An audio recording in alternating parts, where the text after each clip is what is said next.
Hello everyone, last video টিউটোরিয়ালে আমরা কিভাবে ডাটাবেজের ভ্যালুগুলো আপডেট করা যায় সেটা দেখেছিলাম। এই ভিডিও টিউটোরিয়ালে আমরা কিভাবে ডাটাবেজ থেকে ডাটাগুলো ডিলিট করতে পারি সেই কাজটা আর কি শিখবো। তো গত ভিডিও টিউটোরিয়ালের ভিডিওগুলো কেউ যদি দেখে না থাকেন তাহলে আমি অবশ্যই বলবো যে এগুলো আগে দেখে আসুন। এখানে আমরা প্রথমে একটি বাটন নেব,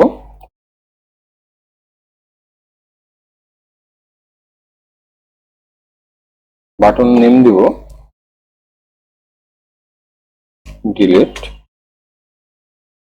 এবং আমাদের ডিজাইন নেমটা হবে ডিলিট বাটন।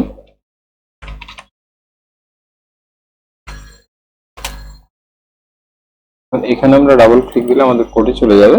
তো এখানে গিয়ে আমরা আবার ওই কোয়েরিটা লিখে ফেলবো,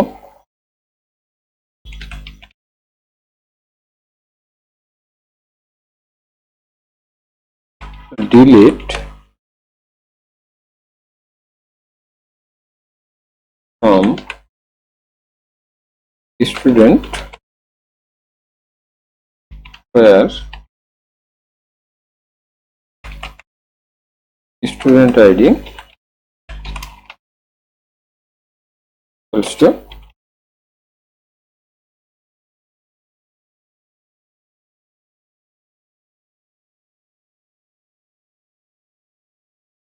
a student dot ID। কারণ আমরা যখন সেল মাউসে ক্লিক দেব তখন আমাদের ডাটাবেজে যে আইডিটা আছে ওই ইমেলের এগেনস্টে ওই আইডিটা আমরা স্টুডেন্ট আইডিতে স্টোর করে রেখেছি।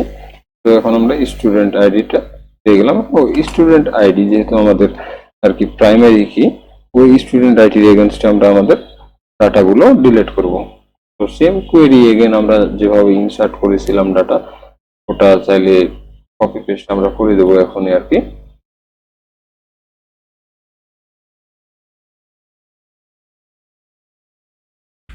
প্রথমে আমরা এসকিউএল কমান্ডটা লিখে ওর মধ্যে কোয়েরি এবং কানেকশনটা পাস করেছি, কানেকশনটা ওপেন করা লাগবে আবারও, এবং কমান্ডটা এক্সিকিউট করলাম এবং যে ভ্যালুটা আমরা পাবো ওটা চেকের মধ্যে স্টোর করে আর কি আমরা চেক করে নিচ্ছি যে ডিলিট সাকসেসফুলি হয়েছে কিনা।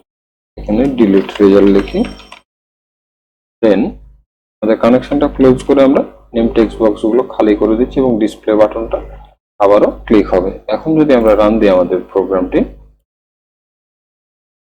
তো এখানে আমরা দেখছি আমাদের তিনটা ভ্যালু আছে, তিনটি স্টুডেন্টের ইনফরমেশন আছে। এখন যদি আমরা ডিলিট বাটনটা ক্লিক দিই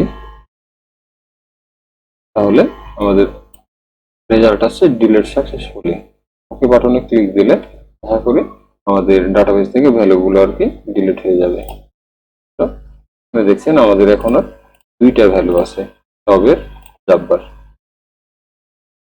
আবারও যদি ডিলিট দেই, তারপর টবের ডিলিট দিলাম, আমাদের এখান থেকে ডিলিট হয়ে গেছে। এখন আমরা যদি ডাটাবেজে যাই এবং দেখি তাহলে আমাদের দেখছি যে আমাদের শুধুমাত্র একজন স্টুডেন্টের ইনফরমেশন আমাদের ডাটাবেজে আছে।